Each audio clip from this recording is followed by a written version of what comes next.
Has been discovered regarding the Gospels so that we can understand how to approach the Gospels and how to understand why the Gospels retain both sayings of Jesus which would indicate his limitations and also sayings which would indicate that he is somehow divine.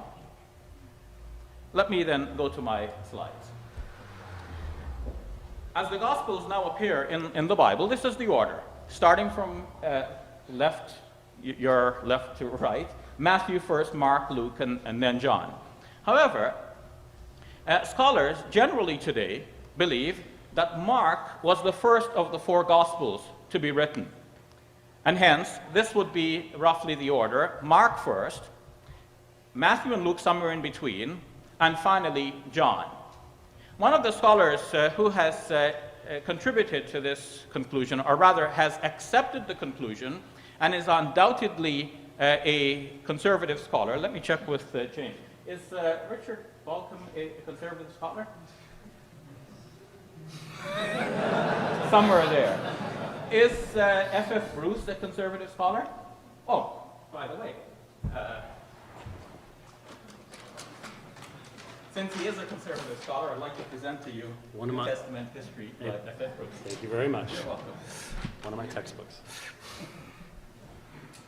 Now, both Richard Balcom and F.F. Bruce hold to the idea that Mark was first and John last.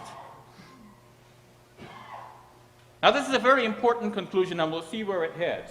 The dating I've given here for Mark's Gospel is 65 to 75, and that corresponds to the specific dating that has been given by Richard Balcom. Well, I said specific, but obviously it is a range because there is a certain amount of subjectivity involved in trying to determine the precise dates. According to F.F. Bruce, a few years earlier than this, because he said the middle of the middle 60s, and so it could be somewhere in close to that, but not to the 75 number. John's Gospel in the last decade of the first century, so anywhere from 90 to 100, and this seems to be what F.F. Bruce says repeatedly, that John wrote towards the close of the first century. Now, what else do these scholars tell us? So Matthew and Luke are somewhere in between, but it is important to notice also that the scholars believe that Mark was a source used by Matthew and Luke in the composition of their own Gospels. Now, that's natural. If somebody has written a Gospel, you're going to write another one. Why start from scratch? You use the existing document, and you write it according to the way you know the facts to be, or to bring out the message you would like to bring out. So Matthew and Luke did this. But, as noted by F.F. Bruce, Matthew and Luke sometimes made improvements to Mark's Gospel. Now, he didn't spell out what all of the improvements are, but the improvements are, I believe, very important, and we should take cognizance of what they are. For example, there are improvements which show that in Mark's Gospel, somebody addressed Jesus as Rabbi, such as in Mark chapter 9, verse 5, but then in Matthew's Gospel, in the same incident, you can compare them side by side. You go from Mark to Matthew, the same incident, the person referred to Jesus as Lord. So in Mark 9:5, Peter said to Jesus, "Rabbi, it is good for us to be here." In Matthew 17:4, Peter said to Jesus, "Lord, it is good for us to be here." So in the one gospel, he's called Rabbi, the earlier one. In the later gospel, he's called Lord. So there is a significant improvement here from a Christian point of view. Second, there are improvements in which we find in the later gospel that Jesus describes himself as Lord. For example, in Mark chapter 13, verse 35, "Therefore, keep awake, for you do not know when the master of the house will come." Compare that with Matthew chapter 24, verse 42. "Keep awake, therefore, for you do not know on what day your Lord is coming." When I mentioned this in Seattle a few years ago, James took issue regarding this. Actually, I hadn't mentioned it in Seattle. I mentioned it elsewhere, then James took issue with it during our Seattle debate. And following that, I wrote a rejoinder reaffirming that this difference actually does exist. Third, there are improvements in which the later gospel calls Jesus the Son of God. For example, Mark chapter 8, verse 29, Peter answered him, "You are the Messiah." But compare that with Matthew chapter 16, verse 16. Simon Peter answered, "You are the Messiah, Son of the living God." So the later gospel has inserted here, "Son of the living God," in Peter's speech, as it is admitted by many scholars who have worked on this. 4, there are improvements in which the later gospel suddenly calls God Father, or has Jesus call God Father. Mark chapter 3, verse 31, "Whoever does the will of God is my brother and sister and mother." Matthew chapter 12, verse 46 improves that by saying that Jesus said, "For whoever does the will of my Father in heaven is my brother and sister and mother." So it was God in the earlier gospel, was Father in the later gospel. 5, there are improvements so as to have people pray to Jesus.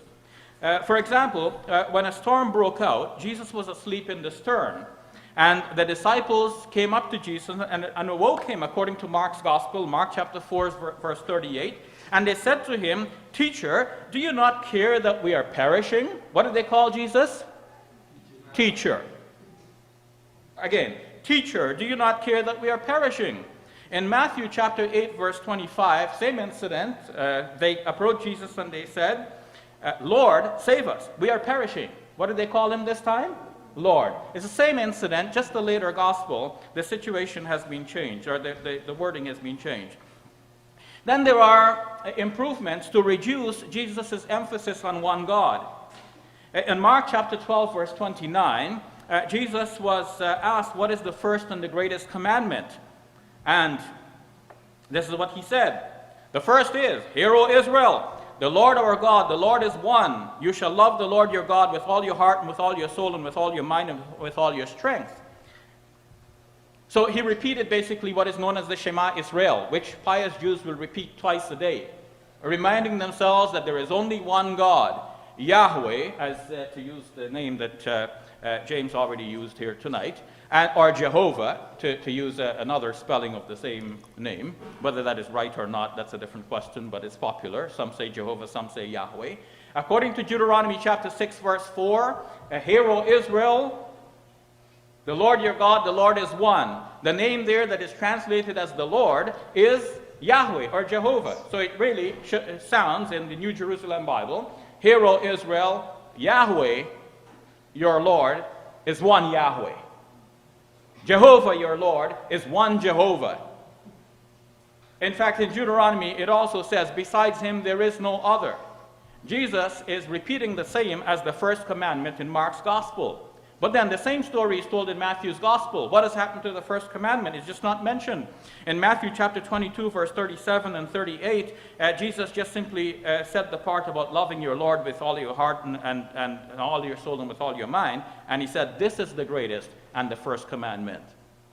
But that's not true. That is not the first commandment. The first commandment is, as it was mentioned in Mark, the earlier of these two gospels. Finally, or last but one, there are improvements to reduce the distinction which Jesus made between himself and God. For example, in Mark 10:18, a man had come up to Jesus and called him "Good Teacher." And Jesus then replied, "Why do you call me good? No one is good but God alone."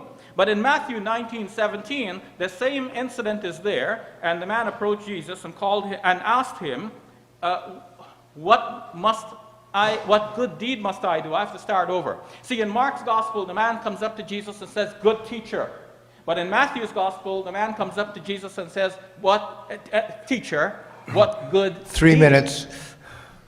So, whereas in Mark's gospel, he calls Jesus good, so then Jesus replies, "Why do you call me good?" In Matthew's gospel, he only asks about what is good, and so Jesus says, "Why do you ask me about what is good?" So Jesus does not repudiate the title in Matthew's gospel. According to James Dunn, Matthew here has modified not only the response, but in order to get the modified response, he also modified the man's question. Finally, there are improvements to cover the human limitations of Jesus. For example, in Mark's Gospel, chapter 11, verses 12 to 14, Jesus approached a fig tree thinking that he would find fruit on it, but when he did not find any fruit on it, he cursed the fig tree. Why didn't he find any fruit on it? Mark is very clear. Because it was not the season for figs. But then in Matthew's Gospel, chapter 21, verse 18, the situation is changed. Jesus is hungry. He sees the fig tree. He went to it. He found nothing to it but leaves. And he said to it, "May no fruit ever come from you again." The difference is that Matthew here has removed the mention that it was not the season for figs. This allows Christians to meditate on Matthew's statement and make that into a parable about good and bad and what happens to those who do not fulfill their functions. They get destroyed, just like this fig tree, because they do not do what they're supposed to do. But as Mark's Gospel makes it plain, the reason there were no figs is because it was not the season for figs, and therefore it appears that Jesus here has made a mistake, and which is natural for a human being. Muslims would not have any difficulty accepting that such an error could occur. Finally, in the minute that I have remaining, when we go to John's Gospel, we see that in John's Gospel, the situation has improved even further. Now, we go apart from these three Gospels to John's Gospel, and we notice that now Jesus, suddenly, the whole thing is rewritten. So whereas in fact in Mark's Gospel you will find, for example, that Jesus is praying in the Garden of Gethsemane, indicating that he has a will different from that of the Father, but nevertheless he submits his will. In John's Gospel, we're told that Jesus wouldn't pray like that. In John 13, when Jesus enters Jerusalem, or when he approaches Jerusalem, he says, "Now my soul is troubled. And what shall I say? Father, save me from this hour? No, it is for this very reason that I came to this hour." So this is a very different presentation in John's Gospel. John doesn't have the Garden of Gethsemane prayer in which Jesus says, "Save me from this hour." In John, Jesus wouldn't pray like that. In the other Gospels, Judas Iscariot is necessary for surrendering Jesus to the authorities. But in John's Gospel, John has Jesus handing himself over to the authorities. They do not dare arrest him, just his voice blows them over.